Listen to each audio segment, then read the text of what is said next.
You are now listening to the Someone's Favorite Productions podcast network. Almost.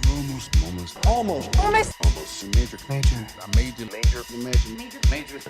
Holy fucking shit, this is major!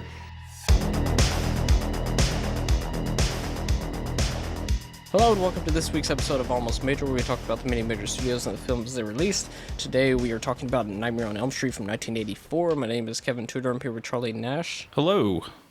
And Bryden Doyle. Hello. And joining us once again is Mike Thorn, who has started a new podcast. How are you, sir? I'm doing very well. Thanks for having me. Being that I was just talking about that, can you talk about your new podcast that you have? Let people know about it. Sure. It's called Craftwork. I co-host and co-produce it with my partner, Miriam Riche, and we just focus on all things related to writing process, craft, and technique. And we're having a lot of fun with it. Yeah, like I said, we were talking about Nightmare on Elm Street 1984. This released on November 9th, 1984 in 165 theaters at number 10. Opened nationwide a week later and maxed out at 380 theaters. The budget for this, there's a lot of weird reporting about this, but the budget is $1.7 million. The opening weekend was $1.7 million as well, but I also heard $4 million. I don't know. Domestic and overall gross, $25 million domestic and $57 million overall. And top 5 films that weekend, I know of one of these movies, but I looked up all of them, and number 1 is the third movie of the trilogy of Oh God, You Devil, which is the third movie where George Burns is God, and people just kept coming back. They could not stop it. Like, when as a society do we just stop thinking old people doing stuff like smoking or cursing is, like, not funny anymore? Because there was a good, 2 decades where that shit was gangbusters. They had grumpy old men and grumpier old men, okay? But yeah, that was number 1. And then number 2 was The Terminator. I've heard of it. I've seen it. Number 3 is No Small Affair, which stars Mr. 2.5 Men and Demi Moore. And he plays a 16-year-old photographer who's trying to fuck Demi Moore, who is 22 years old. Number 3. That's directed by Jerry Schatzberg, who is like a photographer who did like Panic in Needle Park, Street Smart, Scarecrow. What? Does not look like the kind of movie he would have specialized in, but had to pay the bills, I guess. I guess. Or maybe it's good. I don't know. Number 4 is Places in the Heart, which I did not know of, and then I looked it up, and that's where Sally Field got her second Oscar. Pretty sure it's directed by the same guy who did Kramer vs. Kramer.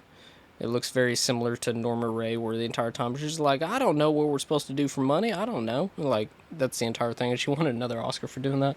And A Soldier's Story. It's about a soldier who dies, and another soldier tries to solve it, and Norman Jewison directed it. Yeah. Has anybody seen any of those besides Terminator? No. No. I have a couple of those watch listed, though, I think. I mean, if Sally Field won an Oscar for Place in the Heart, I guess I'll see it eventually because I love her, but yeah, nothing else for me. Man, number 1 song in the U.S. this week is Caribbean Queen by Billy Ocean. Once again, god damn, Billy Ocean was tearing up the charts in the 80s. Number 1 song in Canada this week is I Just Called to Say I Love You by Stevie Wonder. Plot description from Google. In Wes Craven's classic slasher film, several Midwestern teenagers fall prey to Freddy Krueger, played by Robert Englund, a disfigured midnight mangler, which is funny they described that because my man was the mangler, who preys on the teenagers in their dreams, which in turn kills them in reality. After investigating the phenomenon, Nancy, played by Heather Langenkamp, begins to suspect that a dark secret kept by her and her friend's parents may be the key to unraveling the mystery, but can Nancy and her boyfriend Glenn, played by Johnny Depp, solve the puzzle before it's too late? That's decent enough.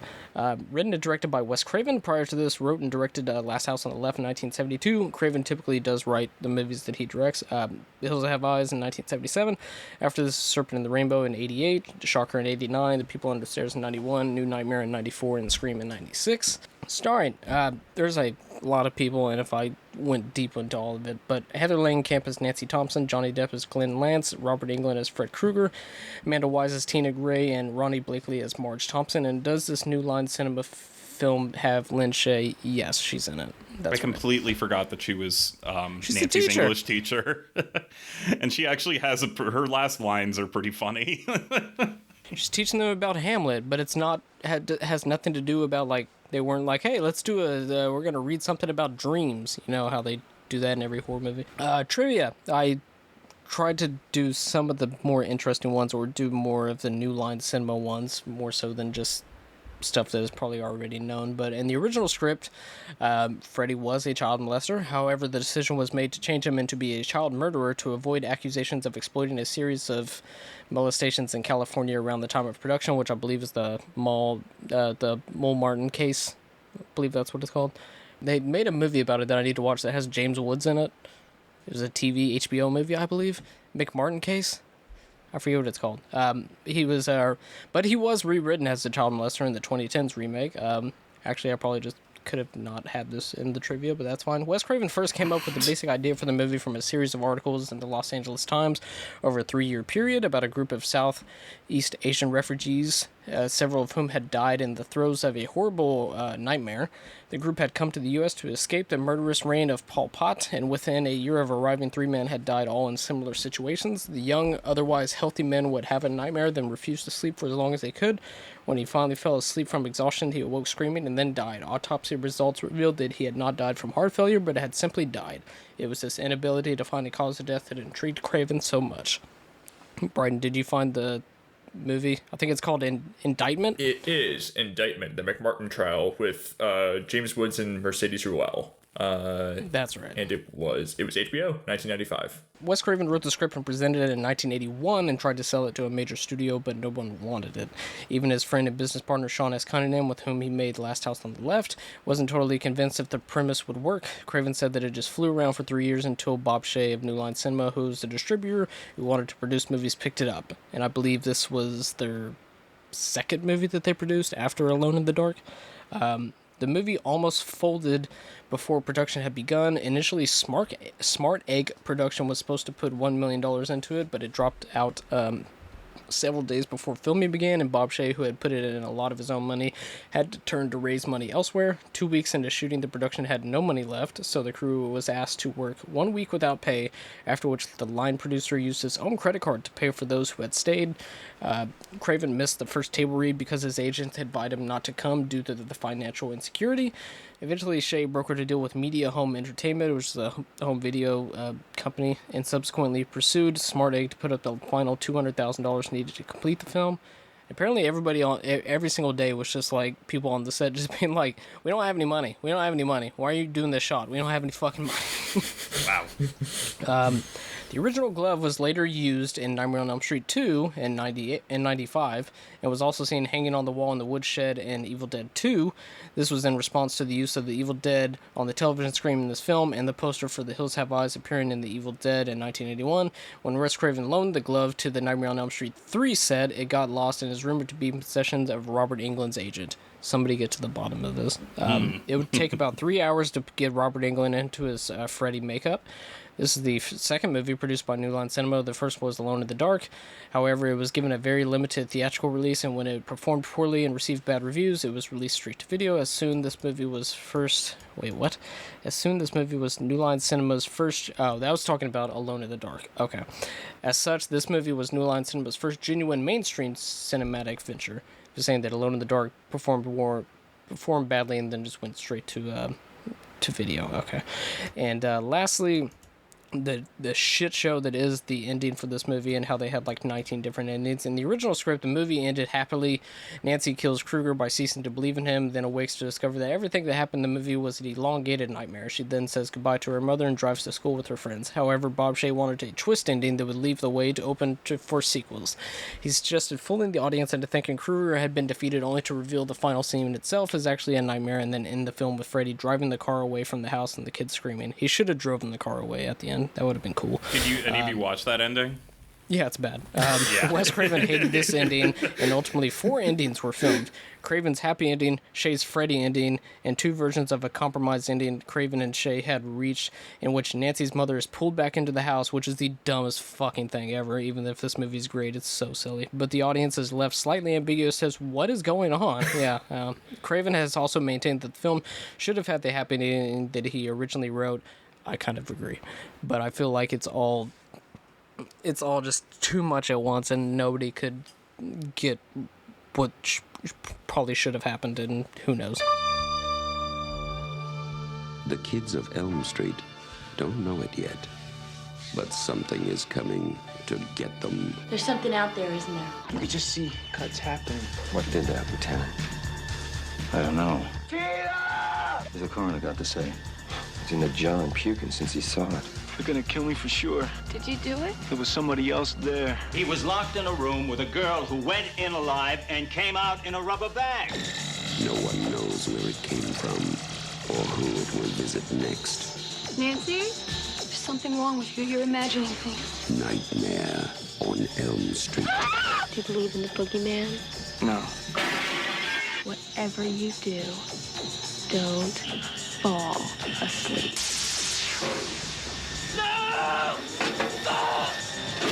She's the only one who can stop it. If she fails, I'm your boyfriend now, Nancy. no one will survive.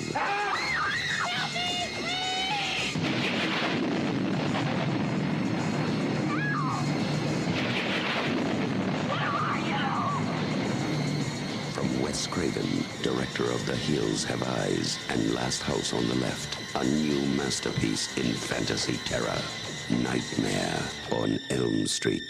Mike, as our guest, what is your initial thoughts and history with Nightmare on Elm Street? Well, first thing, I'm surprised that Alone in the Dark did so badly. That's a good movie. Yeah, it's not bad. Yeah. And the director did Nightmare on Elm Street 2 as well, right? Yes, and The Hidden, which we talked about earlier on the miniseries, which is fantastic. I still need to see The that. Hidden kicks ass. Yeah, I mean, A Nightmare on Elm Street, I'm trying to remember. I think I saw it for the first time when I was in high school, probably. Maybe it's probably been like 20 years ago, and I've, watched it every other year since then. Yeah, I love it. I mean, I feel like this is the first movie where you can really clearly see Wes Craven's background in philosophy and in English literature, like his master's degree coming in handy. Like there's a lot of Jungian stuff happening in this movie. I just think it's conceptually, a step up. I love all his previous stuff too, but this film feels like it's a step up, into a new level for him. Yeah, definitely. It's really hard to say a lot about this movie the same way we talked about The Evil Dead, where it's just like, yeah, it's great. Can you go deeper into that? No, it's great. But yeah, like Mike, I definitely saw this like in 5th or 6th grade and went through the whole series. And then eventually got to the point where I was like, why is Roseanne and Tom Arnold in the series? But the first one, yeah, there's a lot of like things where it's like I could nick it for this or gripe at it for this. I think most of the acting is not that good, but just the general vibe that it has is pretty phenomenal. And there's like there's like several shots where I'm just like, oh yeah, if one movie had that one shot, it would be a classic film. This movie has like 9 of those. Like the shot where Nancy's asleep and Freddy is coming through the wall, that is like incredible stuff. The shot where he's on fire and jumps in bed with Ronnie Blakely, and then like the bed has bottomed out and she just turned into a skeleton and like falls down into the ether. It's just like, what? It's insane. Unfortunately, I think the best actor here is Johnny Depp. Sorry, but I mean, he's very charming, and I always think of the part where he's listening to the radio and watching the TV, and his mom says, "How are you gonna hear what the women have to say on the Miss America thing?" He's like, "Who cares?" It's so good. Then he's killed off very shortly after. Yeah. Oh, yeah. I mean, well, there's another thing. That fucking shot is incredible. Yeah. And I think Heather Langenkamp is like good for what the movie is, but also has lines that make me laugh. She's like, "How do you say I don't care about what happened to her?" Or I think Ronnie Blakely is like genuinely terrible in this, but she's also playing a drunk. Yeah, she's playing a drunk. Okay, but when John Saxon was just like, what you need to do is blah, blah, blah. And she's like, I'm going to do something better. I'm going to get her help. Like, terrible. Can I just say, I forgot about this moment, but it did make me laugh really hard, is when Nancy's trying to get out to get the Johnny Depp, and she's just like half passed out on the couch going, locked. Yeah. Have you seen Nashville, though? Have you seen Nashville? No, I have not. Oh, I know that she's actually a good actor. But she's an incredible actress and singer. She was also married to Wim Wenders for a while, which I always forget about. Wow. Yeah. All right. In the late 80s, I believe. He saw her performance in this and was just like, she looks like she has fun. Yeah. Oh, I think the best part is Tina's death, the very first kill. I think that is like one of the greatest kills like in horror history. Just like as soon as she's in the bed and then just starts reveling up to the ceiling, it's just the dopest shit ever. It's so good. I'll say a lot of things that kick ass throughout the entire pod, but let me get to Bryden. Had you seen this prior? Or is this your first time watching it? Or No, I'd seen this, but I watched this compared to you all. I think I watched this relatively recently. I saw this during the first year of the pandemic. I saw this like back in 2020 when I was just like looking for stuff to watch. And I'll throw this question out to all of you later because I'm curious if this was like because I feel like Craven is like a major horror director, but I feel like we all probably had like different gateways into like his work. Because I think especially because I wasn't like much of a horror kid like growing up. Like my first was movie, Red Eye your first movie? Red Eye? Yeah, that was the one I watched it with my mom because it was like PG. It might have been mine too. Because it was PG-13 and we had it on DVD and I think my mom had seen it and like that's more of just like a thriller and like I watched that with her and like it was like that's great and I was like not this horror stuff, I'm not getting into that. And now of course I'm older and into that stuff, so that's cool. I like this quite a bit. I think It's interesting. We were talking about some of the tonal swings that Craven takes in some of his movies. Well, honestly, like a lot of his movies. I mean, even going back to like Last House on the Left, like is like a movie where it'll have like all this kind of slapstick comedy with the sheriffs contrasted with like all this like horrific sexual violence and mutilation. And I feel like that movie. That movie I struggle with like where like I feel like the tones are like a little too wild for me. But then like you have a movie like Shocker and People Under the Stairs where it feels like it's like changing tones from scene to scene. It has like the camera's like swinging around as like, you know, the violence just like amps up and it's like I think I'm more drawn to those sort of out of control tones and like styles that he goes for in like his other movies, whereas this movie I feel like even though it is like going into the dream world where it is very heightened and like, you know, everyone's very hysterical about all of it, it does feel like a little more locked down. That's not a criticism. I think like the movie's like very well directed and everything, but like where you have like, you know, Shocker and everything, where you have like the handheld cameras, it's like, you know, chasing after Peter Berg and like, you know, have like all the body swapping and all these bad taste gags, like the little girl who tries to kill him with the bulldozer.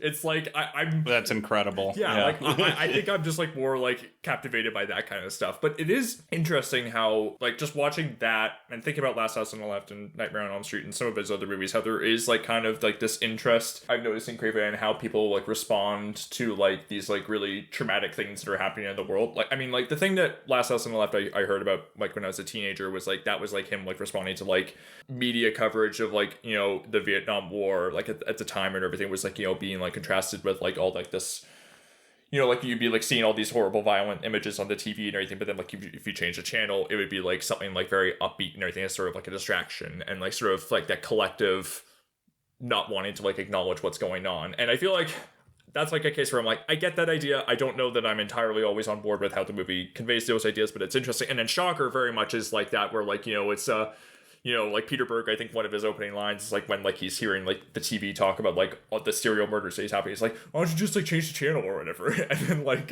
in Nightmare on Elm Street, you know, it's like, I mean, it's very explicit about like that. Like it's like the parents are like saying just like, I mean, especially like burying like the remains of Freddy Krueger in the cellar and everything. It's sort of like a site of repression and everything. Like it's not wanting to acknowledge what's happened and everything, and then that coming back to haunt them. So it's very interesting to see like how like Craven does like have like these sort of pet themes that he like comes back to and like explores in different ways in like in a genre context. And what I appreciate about him at his best is that like he's able to go into all these like complex ideas about like sort of these emotional responses to these horrible things that are happening and having social commentary while also making movies that are very stylish and never letting up in terms of like entertaining you, while also being genuinely scary. So I really appreciate that. Yeah, I mean, everything you talk about, like with all the kill scenes, this has like one of my favorite depictions of the sensation of a dream. The early scene where Tina's being chased in the boiler room and like the camera's trained on her like from behind, and she's like, it looked like as a performer she looks like she's running really fast and everything, but the camera's like moving really slowly. It looks like she's just moving an inch, and that like I think beautifully captures the sensation of like dreams I've had where like I am like trying to run away from something and I just like it's like I'm like stuck in one place. So I really appreciate Craven being able to visualize that sort of sense of terror. Yeah, like it's fascinating to hear that like you talk about like the budget being like so low. I feel like this is like him doing like a lot with a little, because there's not that many sets, and I put like, you know, the shots like that I'm sure cost like a lot of money, like the Johnny Depp getting blended in his bed and all the other stuff. Like I'm sure that was like him like putting the money towards like what really counted, like all and like the shock scenes, and I think that works very well. I'm sure we'll have like plenty more to get into, but yeah, actually, Charlie, just as you're about to go into your thoughts, I'm curious to hear what your first Craven was, and if anyone else wants to chime in too with their first Cravens, I would love to hear. I genuinely don't know what my first Craven was. It was either this or Scream, and I don't remember which one, because I watched both of them around the same time when I was a teenager in the aughts. Because I can remember first hearing about, like, I remember picking Nightmare on Elm Street up, like, just browsing through a video store when I was a kid and learning what the premise was, and the very nature of the premise, like, freaked me the fuck out as a child. Just, like, it's just the most ingenious nightmare fuel you could come up with. I mean, that's what makes this movie so horrifying, is like you can't even, like, it's designed to get kids to, like, just be afraid of going to sleep. I mean this is definitely, I mean, very basic pick, but I mean I love this movie. I think that it's probably up there in like my top 3 Cravens, because it's just so seared into like into the horror genre as a gateway for me. I mean, this is definitely one of the first like hardcore, like R-rated mainstream horror films I think I saw. I remember I definitely watched it as a teenager. I blindly bought it on DVD. I don't even know if I told my parents I bought it. I just watched it late one night, and I had a lot of fun, and it didn't like horrify me as much as I thought it would as a teenager, the very idea of it did as a kid. But then I do remember like going to bed that night and being like a little squicked out. Like even then I was just like, oh crap. But I also think that it just holds up. It holds up as a horror film in terms of like the set pieces, which we've talked about. One thing I noticed this time around, for as bloody as a movie as this is, so much of it is either you don't see Freddy committing the act, and you just see the aftermath happen in front of you, which is like really upsetting. Like Kevin, we talked about the infamous, opening kill, which is just so, I mean, in a way it's sort of Psycho-esque, where you don't see Freddy's knives slash her, you just see the slash marks come up. And there's like, what's extra upsetting to me about that is just seeing the slash marks come up, and then like it cuts back to her screaming, and then it cuts back to the blood oozing out. Like there's something just so primal and deeply upsetting about that, on top of her spinning around on the ceiling. Even the Johnny Depp stuff, you have to imagine what's going on in that bed, which is so like that sort of stuff where I have a very overactive imagination still freaks me out. And at the same time, all the stuff that is played around visually is just so, like, I love how low budget it is, but the low budgetness of it and actually adds to the eeriness. Like just this shot of Nancy running up the stairs, and it looks like her stairs are turning into like pudding. Like it's such a cheap effect, but that sort of stuff, I'm just like, oh god, like it captures like that sort of like tangibility of like what it must like what my dreams kind of feel like my dreams kind of look cheap sometimes, you know what I mean? Like things don't always look entirely convincing, and to go into that this time around, the more I watch this movie, the less this movie makes sense in the real world. And I was thinking about how that's actually rarely kind of a good thing in a movie like this. Like, for example, Tina's killed, school is not canceled, no one seems to care. Like, Nancy's the only one who's, like, truly horrified. And everyone knows, oh, well, she just dealt with this. But we're just going to not acknowledge it, just keep teaching English class. For, there's a funeral for Rod, but not for Tina.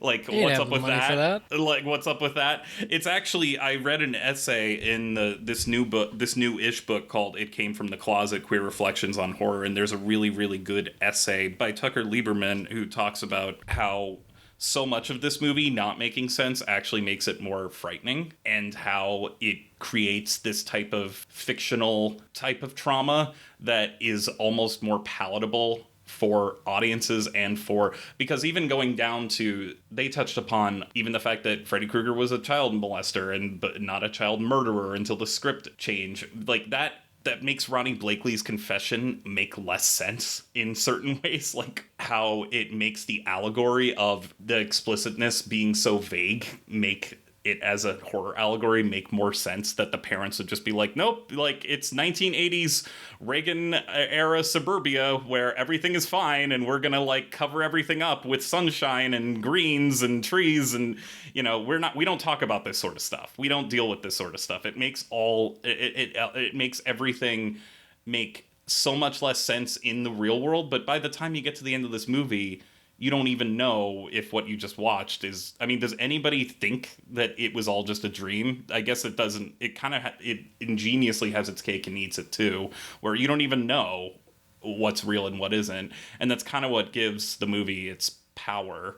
Some horror movies where people can do anything, it feels kind of cheap, and it feels just kind of like you're stuck in complete manipulation without any sense of real themes or any type of like beating heart at the core of the film that's being presented to you. It just feels kind of like a haunted house ride. This technically is a haunted house ride of a movie, but it is saying so much by coating it with everything that we were dealing with in the 80s, while not directly addressing it, but it spoke to everyone back then. And honestly, as someone who grew up in suburban Massachusetts, where I grew up in a town that, very much feels like, I get that it's in California in the movie and stuff like that, but I feel like the movie still holds up because we as an American society don't like to talk about these things. We're fascinated by them in morbid senses, and a lot of the times when it comes to dealing with it, friends and loved ones and stuff like that, this is a lot of stuff that we just keep repressed. I feel like this was a bunch of word salad that I just threw in,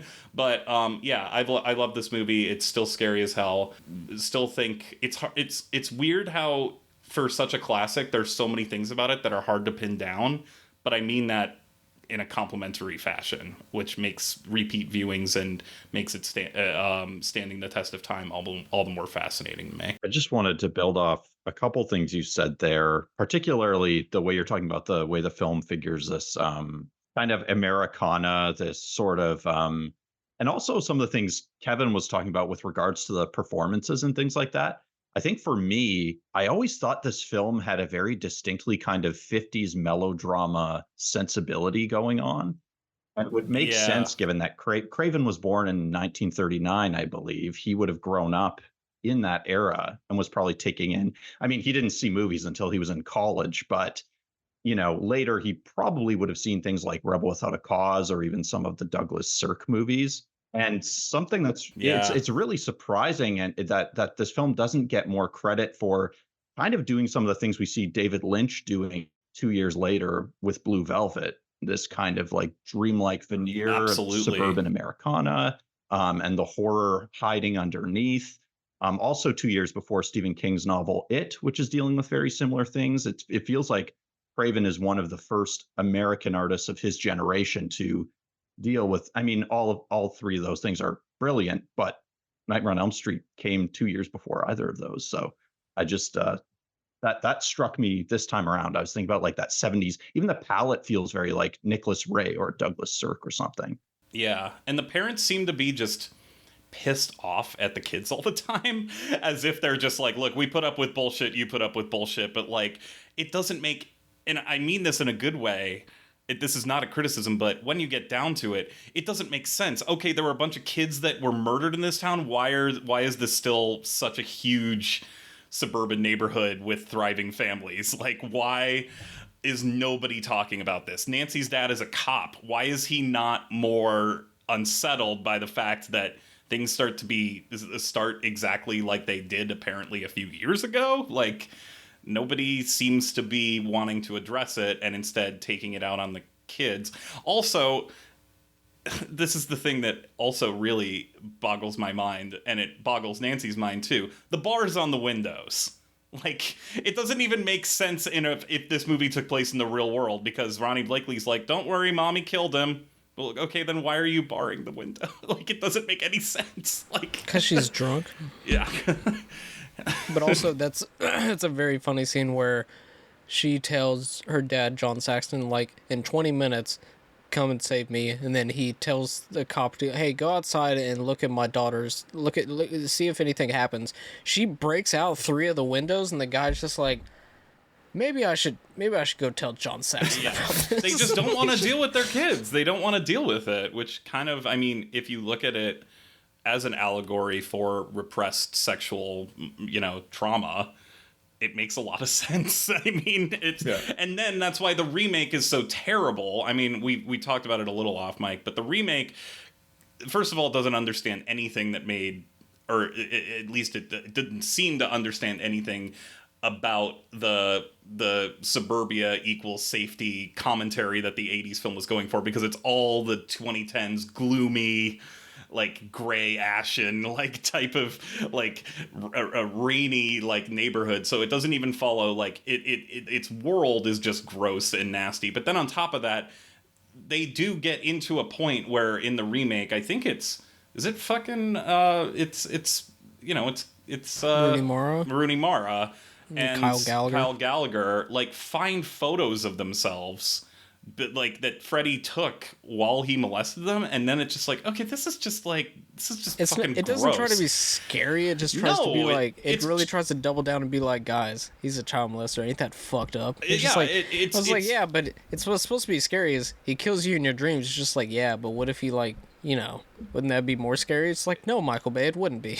Yeah, it's just disgusting and exploitative without anything to say about anything. It doesn't have any commentary on its mind. Its mind is, okay, water left in the well, this will make money. And then they even, I think there's even like gross stuff later where they put like Rooney Mara in like almost like a Judy Garland type of outfit, and Freddy's just like, oh, this is my favorite outfit you wore. And it's just like, fuck off. This is just instead of like, Nancy bringing him back like in her bedroom, they do it at like his cellar where he used to take kids at.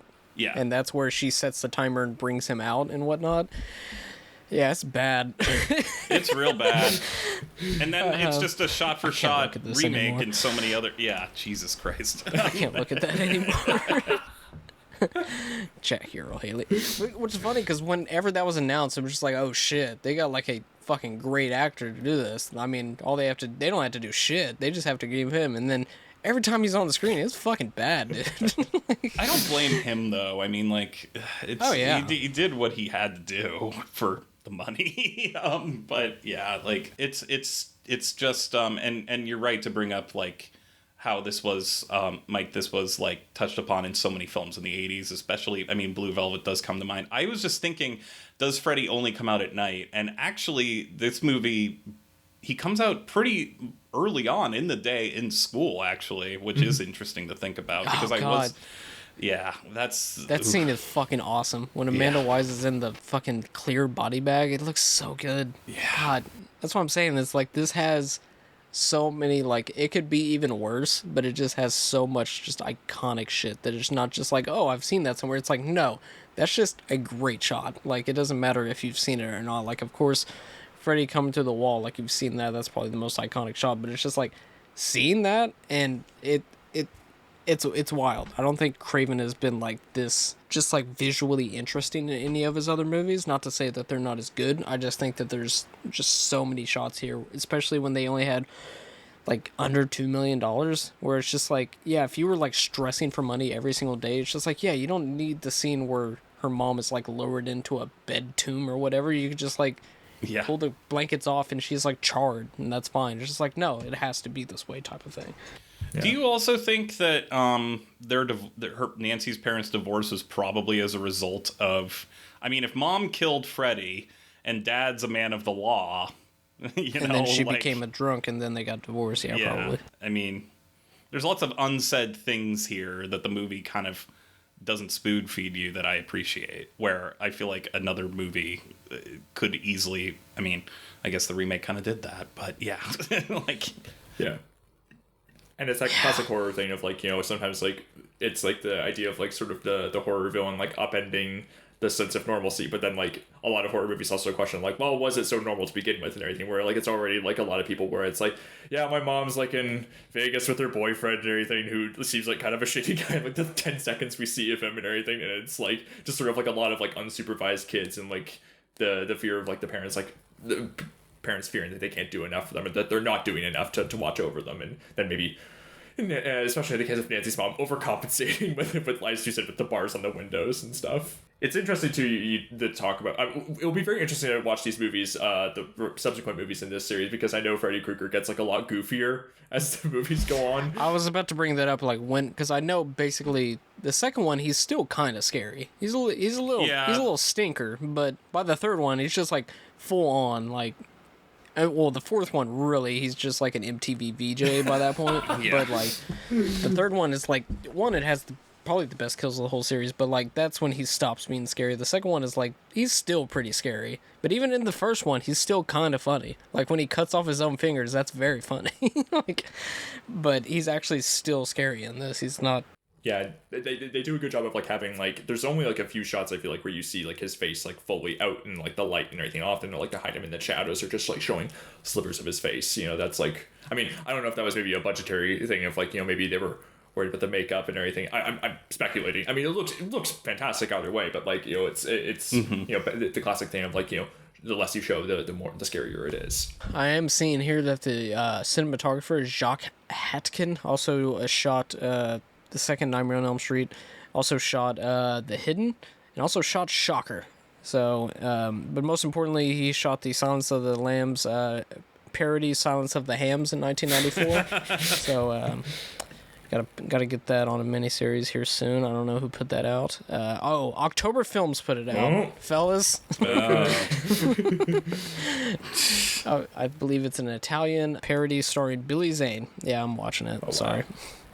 I mean, that is impressive that they got like the Wes Craven DP to do like a horror parody. I mean, like that. I mean, like that's honestly like, you know, it's with like even like Scream and everything, where like, you know, sending up like the horror genre. It's like getting like a real horror director to like to send up like the genre that like he is like responsible for sort of like popularizing or helping popularize, like, or making very popular entries in it rather. That's like, I think that's really smart, because that's like another movie where like it is loaded with all this commentary, and it is upending itself, but also manages to be like really tense and scary at the same time. Like the violence in his movies like always has like a real sting to it. Yeah, I agree. Yeah, I mean, I think again, like I was kind of alluding to this at the beginning, but I think Craven's kind of cerebral approach to the genre, it like obviously he has that sort of visceral impact, but with a film like this, he's reaching deep down into our brain stems. We were talking earlier about the fact that the concept is so terrifying because everybody dreams. Craven had talked in interviews about the fact that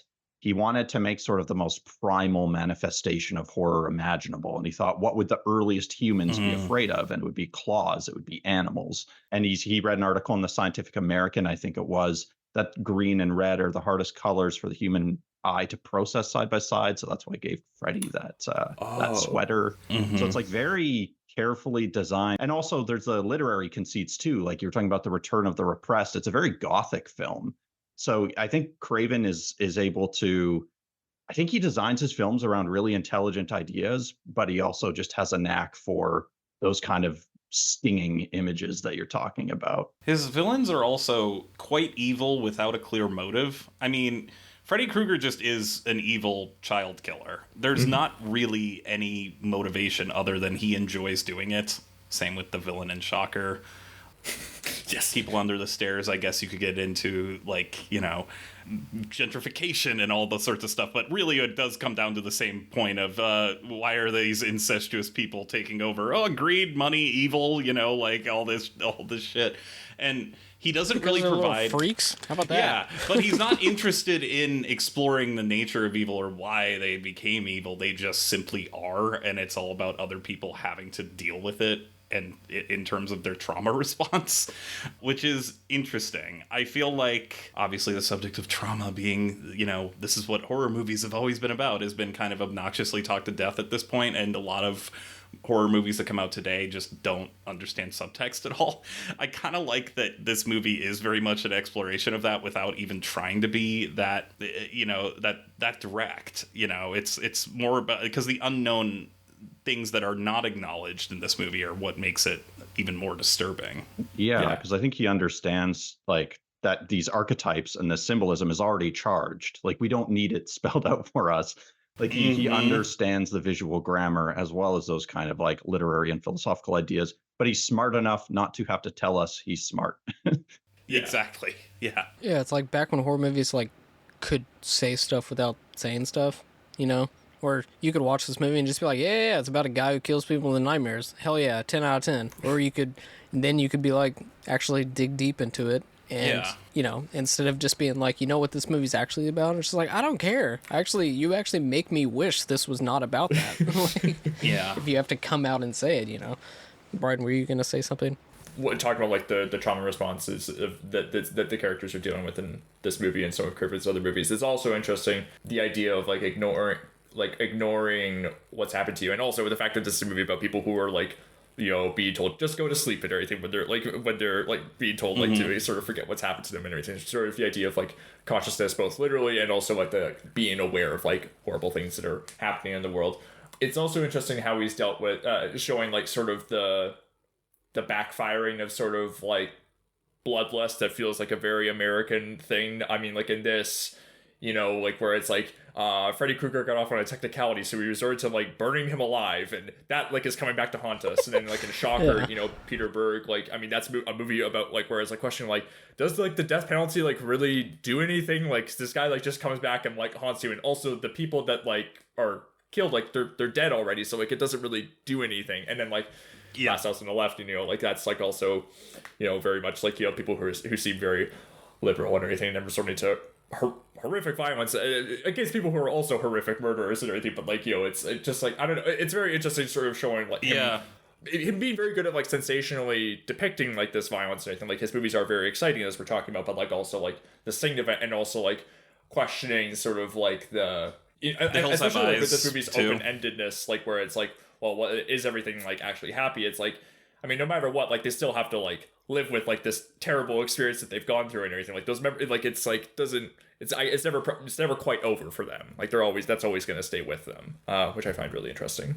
Yeah, even the Scream movies. I mean, you know, say what you will about whatever you think about the sequels, but every new franchise entry begins with somebody profiting off of Neve Campbell's trauma and turning it into something that can be exploited for profit. I mean, which only opens the wounds further and then causes another copycat killer. Like, yeah. Which, yeah, we'll be able to actually get into this more in Nightmare on Elm Street 3 whenever Heather Langenkamp's character comes back to actually talk about all that type of stuff with other kids who have gone through it, that type of thing, where Craven, because he co-wrote that, I believe, the third one. So he's definitely, because the Scream series is definitely ones where I was just like, oh yeah, those movies that deal with trauma without fucking screaming in your face about it, that type of thing. So that's how I always thought of that, and then also New Nightmare to a little absolutely extent. Yeah, New Nightmare kicks ass. I need to see that. I started to watch it the other night, but my link was busted. But like, I just saw like the opening bit, like the claws like start malfunctioning and killing the crew. It looks awesome. It's pretty awesome, yeah. And then, yeah, as far as New Nightmare, it's just like a direct sequel to the first one. Works perfectly. I do have a bottom of the barrel IMDb trivia fact whenever we're done, or we're getting to the end, and let me tell you, it's fucking awful. But yeah, what else do we got about Nightmare on Elm Street? One thing I will say that I did pick up on this time, this is completely minor, and I think I messaged it to you, but when Rod comes over, he says, oh, well, Tina and I can have her mom's bed, and then you guys can have everywhere else. So they fuck in their parents' bed? That's gross. That's just not something that kids do anymore, I would like to think. But I guess... It was different in the 80s, okay? Yeah. It was pre-woke when you could fuck in your parents' bed, okay? There's little tidbits, like, the thing that I've always noticed that I've really liked is, like, as the movie goes on, Nancy's hair gets more and more gray. Just because she's been going through so much shit. Well, she says, like, at one point, I look 20... Well, it's funny, also, like, a very teenage thing. I look 20 years old, as if, like, that's an ancient age to be. Yeah, it's I watched it for the first time... I watched it on Blu-ray this time for the first time, so this is the best it ever looked. I'd seen it on 35 at the Coolidge, but during a 12-hour horror movie marathon, so I wasn't like picking up on all the little details because obviously they screened it when we were sleep deprived ingeniously. But yeah, I very weird connection. I'm sure it's just a coincidence, but it was just like, was that, remember how in the X-Men movies how Rogue had gray hair too? Where after Magneto like puts her on the Statue of Liberty to like kill everyone in the first one, I was like, oh, that's what it made me think of for whatever reason. But yeah, they have that same gray streak. And I think it does come back in the third one, although I read somewhere that apparently there's a blooper that it's on the wrong side of her head, apparently. I mean, the first thing I thought of before X-Men was Bride of Frankenstein, but you know what? It's probably X-Men. That's a better reference. Yeah. And I also think it's funny is that Johnny Depp's character is supposed to be like this jock guy, and he weighs like 70 pounds.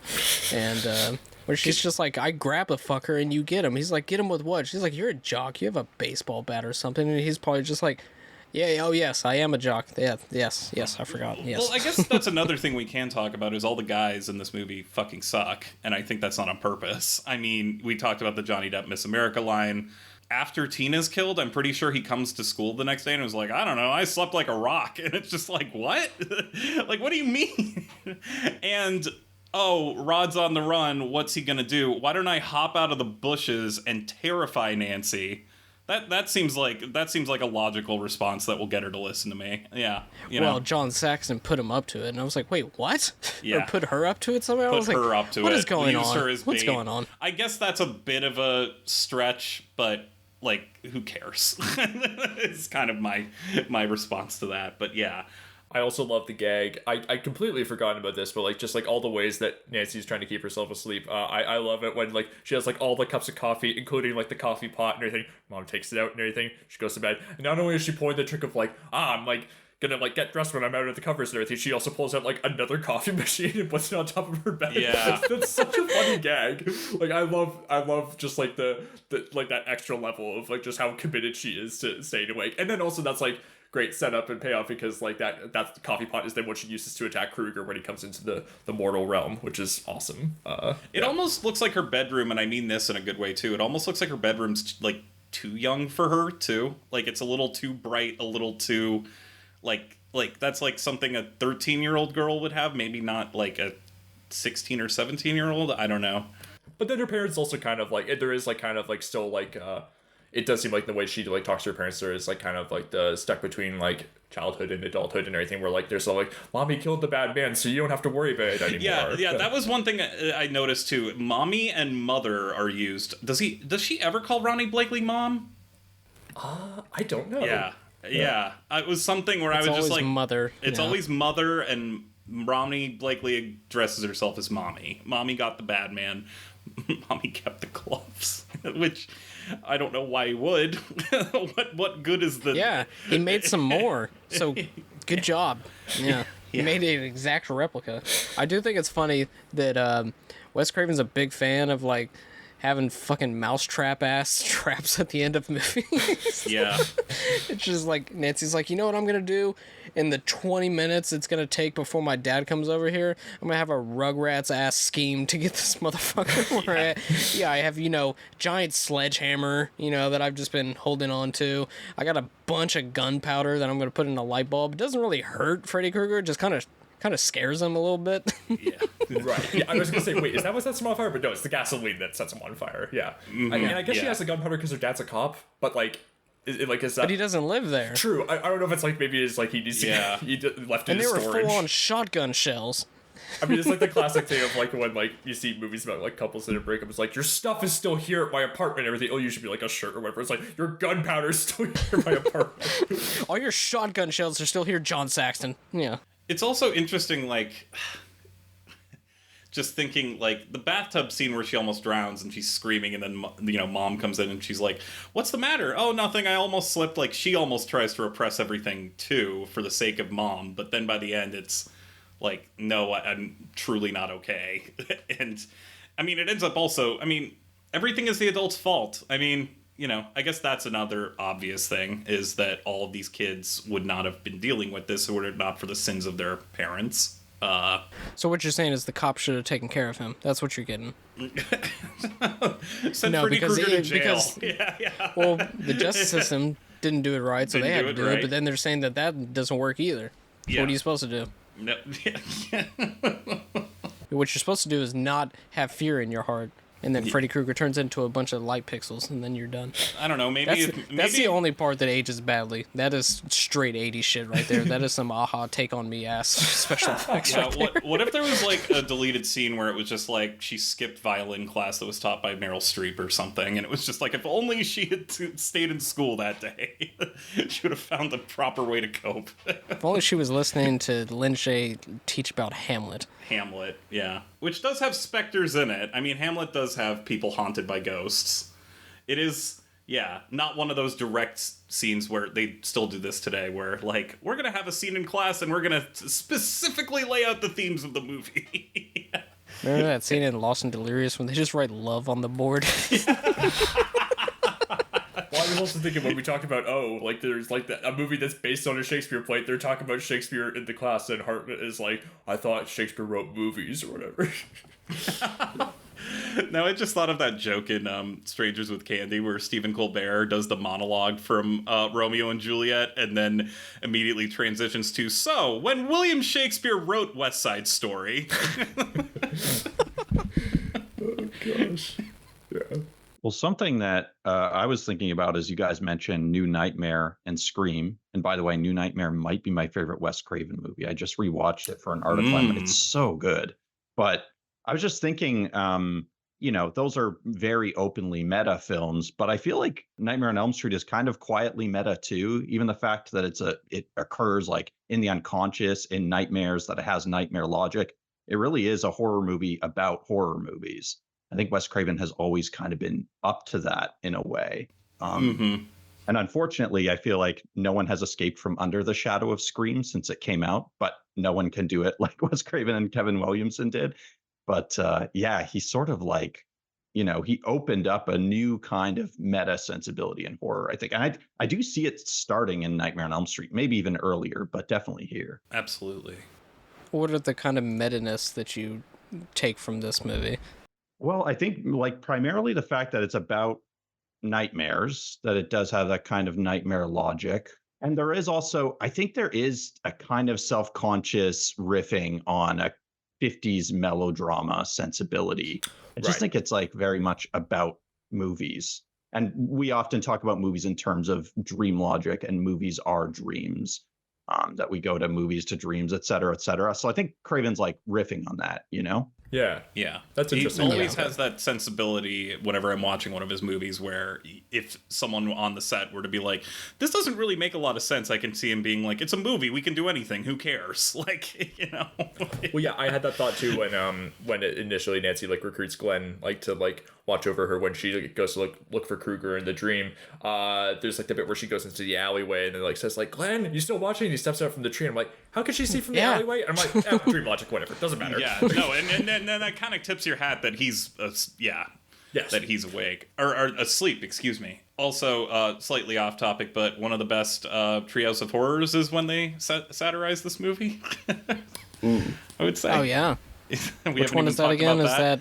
It's when Willie becomes Freddy Krueger. Oh, of course. But there's the scene where it's not that the parents kill him. Like he catches on fire, and then he busts into a PTA meeting. Please, Willie.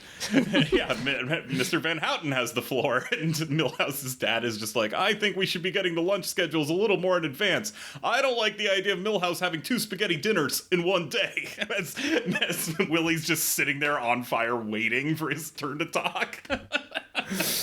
It had to have been around the time of the Shining one, because that's one I always remember from like season 5 to season 6. The Shining? Yeah.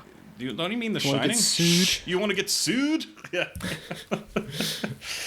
Yeah. Let me just drop this IMDb bottom of the barrel ass fact, which has 2 thumbs up and 48 dislikes. Nancy momentarily defeats Freddy Krueger by overcoming her fear of him. When he tries to attack her, he ends up going right through her and disappearing. This is somewhat similar to how the Losers Club defeat Pennywise in It Chapter 2 2019. No. No. I mean, it kind of is, but also that's dumb. Yeah. I mean, like, it's also funny. It was brought up by Mike earlier in this conversation, but it's like, 2 didn't years expect later, it would come around like in that way. Yeah. The way I understood how they defeated Pennywise in It Chapter 2 was they scream at him. They're like, you big stinky doo-doo head. And he's like, no, no. They basically, so good to know if I ever see someone that resembles Pennywise in my neighborhood, I just have to binge watch seasons of Real Housewives in order to come up with some real juicy insults and learn how to use my diaphragm more. Yeah. Look up like a box of like Yo Mama jokes or something like that. Like just slices to like. Oh shit, he's not dying. Clown looking ass. That's what I got written down here. Anything happening? No? Okay. Anything else on Nightmare on Elm Street before we wrap up? I mean, Craven, like sort of like where this fits in, like for like, I mean, favorite Cravens. I mean, Mike, you said like New Nightmare might have like the top spot of your favorite Craven. Charlie, Kevin, what are some of yours that come to mind? I mean, this and Scream are definitely up there, which I know are really basic picks, but I mean... My basic pick is Scream. My cool guy pick is People Under the Stairs. People Under the Stairs is so good. That's up there for me. That's like top 3. Yeah, I just watched that for the first time last week. Very off topic, but if we're talking about that movie, the guy who did Speak No Evil had to have seen that movie, right? Like, there's no way. No. No. No. The people that made the trailer for the American remake of Speak No Evil definitely saw that movie, though. Yeah. Goodness. That's definitely his most politically explicit, but in ways that I think are like, oh, it's not subtle at all, but who the fuck cares? It works, and it's still... sadly relevant to 2024. Yeah. Isn't Jordan Peele like producing a remake of it? Wouldn't surprise me. Attached to it? I kind of wish they wouldn't. I feel like it's, I don't know. Not enough people have seen the original. Why don't you just throw that shit on Netflix? Like, no, Jesus. right? Serpent on the Rainbow is really cool too. Have you guys seen that? I need to watch that one. I told myself I would watch it before this episode, and I ran out of time. So many movies, so little time. But yes, November 2023, being remade by Jordan Peele's production company, being written by Ezra Clayton Daniels. Oh. What are they responsible for? That sounds so cool. What have they done? What skeletons do they have in their closet?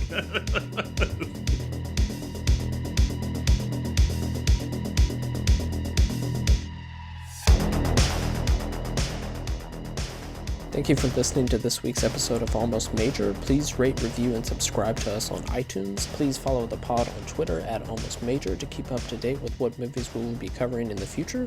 Myself, I can be found on Twitter and Letterboxd at Kev Bonesy. Bryden can be found on Twitter at Bryden Doyle and on Letterboxd at J Doyle. Charlie can be found on Twitter and Letterboxd at CTNash91. Once again, thank you for listening.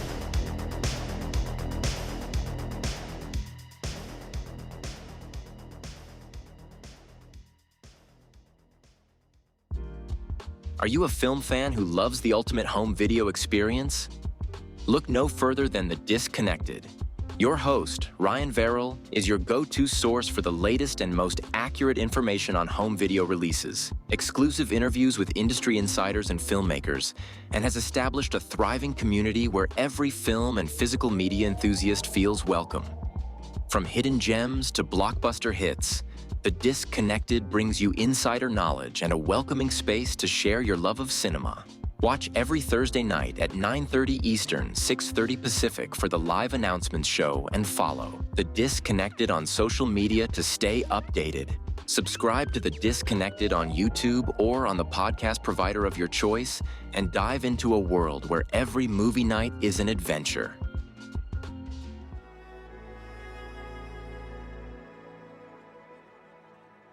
Thank you for listening. To hear more shows from the Someone's Favorite Productions podcast network, please select the link in the description